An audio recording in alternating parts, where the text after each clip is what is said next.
ஆமென் சொல்லுங்களேன். அவர் ஆவி எனக்குள்ளாக இருக்கிறதுனால நான் இன்னும் நீதியான காரியங்களை செய்வேன். எல்லாம் சொல்லுங்க, பக்கத்துல பார்த்து சொல்லுங்க, நீ நீதியை செய்ய முடியாது. சொல்லுங்க, நீ நீதியை செய்ய முடியாது. நினைச்சிட்டு இருக்கியோ நல்லா வாழ்ந்துருவேன்னு சொல்லுங்க. நினைச்சிட்டு இருக்கியோ நல்லா வாழ்ந்துருவேன்னு. சும்மா கொஞ்சம் சம்பாரிச்சிட்டா போதும் அப்படியே ஒரு திமிர் வந்துடுது. கொஞ்சம் ஃபர்ஸ்ட் ரேங்க் எடுத்துட்டா போதும் அப்படியே ஒரு திமிர் வந்துடுது.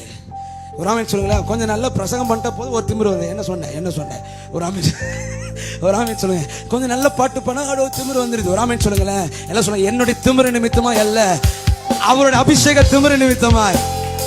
நான் எப்போதுமே கீழ்பட்டு இருக்க வேண்டிய இடம் எதுனா அவருடைய அபிஷேகத்திற்கு, அவருடைய ஆவிக்கு. ஆமென் சொல்லுங்களேன். என்ன சொன்ன, நான் செத்துறணும் சொல்லுங்க. நான் செத்துறணும் என்னங்க சபையில கூட்டு வந்து உட்கார வச்சு செத்துறணும்ன்றீங்க. நீங்க எல்லாம் செத்து 2023 வருஷம் ஆகுது.